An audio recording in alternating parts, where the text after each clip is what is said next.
आज के इस नए विश्लेषण में बहुत बहुत स्वागत है। चलिए सीधे मुद्दे पर आते हैं और आज की इस गहरी चर्चा में उतरते हैं। आज हम एक ऐसी दार्शनिक यात्रा पर निकलने वाले हैं जो हमें सिखाती है कि जीवन की भयंकर उथल-पुथल के बीच भी अपना मानसिक संतुलन और शांति कैसे बनाए रखी जाए। यह कोई साधारण कथा का विश्लेषण नहीं है, बल्कि यह समझने का एक बेहद शानदार और प्रैक्टिकल तरीका है कि मुश्किलों का सामना कितनी समझदारी से किया जा सकता है। तो आइए शुरू करते हैं। अब अक्सर ये सवाल मन में आता है कि क्या महज एक कहानी दुर्भाग्य को देखने का हमारा पूरा नजरिया ही बदल सकती है? जरा सोचिए, जब जीवन में अचानक से कुछ बहुत बुरा होता है तो अक्सर नकारात्मकता तुरंत हावी हो जाती है ना? हम घबरा जाते हैं। लेकिन अगर एक बहुत ही सरल सा नजरिया इस पूरी प्रक्रिया को पूरी तरह से पलट दे तो क्या होगा? इस विश्लेषण के जरिए हम ठीक इसी दिलचस्प रहस्य को सुलझाने वाले हैं कि कैसे कहानियों में छिपी पुरानी बुद्धिमत्ता हमारी आज की सोच को एक बिल्कुल नया आकार दे सकती है। तो चलिए सबसे पहले हिस्से की ओर बढ़ते हैं। शांत किसान का दर्शन सब अच्छे के लिए होता है। हमारी इस कहानी के केंद्र में एक ऐसा किसान है जो इस पूरे विश्लेषण का आधार है। देखिए, यहाँ एक बहुत ही गहरा कंट्रास्ट है। एक तरफ आम जनता या गांव वालों का नजरिया है, उनका जीवन लगातार चिंता और तुरंत प्रतिक्रिया देने की आदत से भरा हुआ है। उनके लिए किस्मत एक ऐसा खेल है जो पल पल बदलता है और इसी वजह से वे हर वक्त एक गहरे तनाव में रहते हैं। लेकिन दूसरी ओर किसान का नजरिया है जो पूर्ण और एकदम शांत निश्चितता पर टिका है। जहां गांव वाले हर छोटी बड़ी घटना पर अपनी भावनाएं बदलते रहते हैं, वहीं किसान एक चट्टान की तरफ बिल्कुल स्थिर रहता है।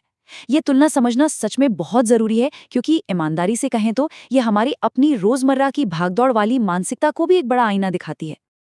आइए अब दूसरे भाग की ओर चलते हैं, बदलती किस्मत का चक्र। यहाँ से कहानी एक तेज पेंडुलम की तरह झूलती है। ये हिस्सा वाकई बहुत रोमांचक है। जरा घटनाओं की इस रफ्तार पर गौर कीजिए। पहले दिन किसान का इकलौता और प्यारा घोड़ा कहीं भाग जाता है। गांव वाले तुरंत दौड़कर आते हैं, रोते पीटते हुए कहते हैं, अरे रे, ये तो बहुत बुरा हुआ, कितनी भयंकर बदकिस्मती है। लेकिन किसान, वो बस बड़ी ही गहरी और ठहरीवी आवाज में कहता है, जो होता है अच्छे के लिए होता है। खैर, बात आई गई हो जाती है। फिर तीसरे महीने में अचानक वो घोड़ा लौट आता है और अकेले नहीं, अपने साथ कई और शानदार जंगली घोड़े ले आता है। गांव वाले खुशी से उछल पड़ते हैं, वाह क्या कमाल की किस्मत है। पर किसान फिर भी बिल्कुल शांत रहता है। फिर आता है छठा महीना और स्थिति फिर पलटती है। उन जंगली घोड़ों की सवारी सीखते हुए किसान के इकलौते बेटे की टांग बुरी तरह टूट जाती है। गांव वाले फिर से निराशा में डूब जाते हैं और इसे एक बड़ा दुर्भाग्य बताते हैं। लेकिन किसान, जी हाँ, फिर वही शांत जवाब। अंत में 12वें महीने में राज्य पर अचानक हमला होता है और गांव के सभी स्वस्थ जवानों को जबरदस्ती युद्ध में झोंक दिया जाता है। लेकिन किसान का बेटा अपनी टूटी हुई टांग के कारण घर पर ही बच जाता है। ये बिल्कुल एक पेंडुलम की तरह झूलती किस्मत है, बुरा फिर अच्छा फिर बुरा और अंत में फिर से अच्छा। लेकिन इस पूरी अफरा तफरी के बीच उस किसान की शांति टस से मस नहीं होती। जब पूरे गांव के युवा उस भयंकर युद्ध की आग में धकेल दिए जाते हैं और हर घर में डर का माहौल होता है, तब आखिरकार हर किसी के मन में यही सवाल उठता है, इतनी भारी उथल-पुथल, भावनाओं के इतने भयानक उतार-चढ़ाव, इसके बीच कोई अपना मानसिक संतुलन ऐसे कैसे बनाए रख सकता है? यह इस पूरी चर्चा का सबसे अहम मोड़ है, जहां हम सिर्फ एक कहानी से निकलकर सीधे मानव मनोविज्ञान की गहराई में प्रवेश करते हैं। आखिर उस शांत किसान का सबसे बड़ा रहस्य क्या है? और यही रहस्य हमें इस विश्लेषण के तीसरे हिस्से तक लाते हैं, खुशी के 2 नियम। चलिए इसे डिकोड करते हैं। इसमें सबसे पहला और सबसे जबरदस्त बिंदु ये है, अपनी खुशी का रिमोट कंट्रोल दूसरों के हाथों में देना। ये मेटाफर सच में कमाल का है। जरा सोचिए, अगर हम समाज की हर तारीफ पर खुशी से आसमान में उड़ने लगे और हर आलोचना पर गहरे दुख में डूब जाएं, तो इसका सीधा सा मतलब क्या है? इसका मतलब है कि हमने अपने दिमाग का रिमोट कंट्रोल किसी और को सौंप दिया है। जो दिमाग लगातार बाहरी प्रतिक्रियाओं के भरोसे बैठा रहता है, वो हमेशा अशांति रहेगा। वो जीवन के वास्तविक और जरूरी कामों पर कभी भी सही से ध्यान केंद्रित नहीं कर पाएगा। और दूसरा नियम है किताब की एक लाइन का सिद्धांत। ये बहुत ही तार्किक बात है। कभी भी किसी बात या घटना को तुरंत अच्छा या बुरा का ठप्पा नहीं लगाना चाहिए। जिस तरह किसी किताब की सिर्फ एक लाइन को पढ़कर यह तय बिल्कुल नहीं किया जा सकता कि पूरी किताब कैसी है, ठीक उसी तरह जीवन की किसी एक घटना को देखकर ये नहीं कहा जा सकता कि वो पूरी जिंदगी के लिए अच्छी थी या बुरी।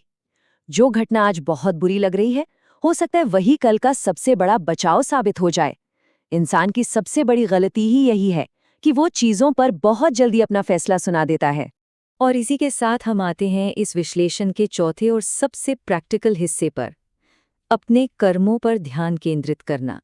यहाँ एक बहुत ही स्पष्ट और जरूरी फर्क समझना है। जीवन में आगे क्या घटनाएं होंगी, उनके परिणाम क्या निकलेंगे, ये सब पूरी तरह से अनियंत्रित है। मतलब अंतिम परिणाम किसी बहुत बड़ी उच्च शक्ति के अधीन है, लेकिन हमारे कर्म, हमारी सोच और किसी भी घटना के प्रति हमारा रिस्पॉन्स, ये पूरी तरह से हमारे अपने नियंत्रण में है।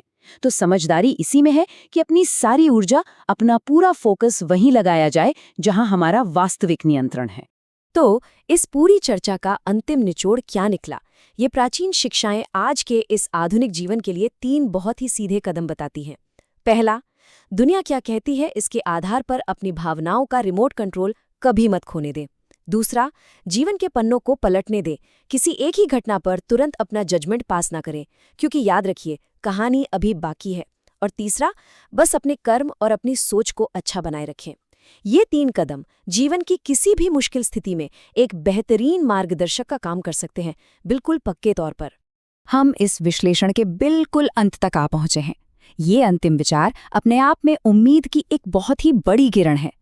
जो भी लोग इस समय जीवन के किसी बेहद कठिन दौर से गुजर रहे हों, उन्हें ये बात हमेशा याद रखनी चाहिए कि आज जो एक बहुत बड़ी त्रासदी लग रही है, हो सकता है वो आने वाले कल के किसी बड़े वरदान की महज एक शुरुआत हो, बस एक सेटअप हो।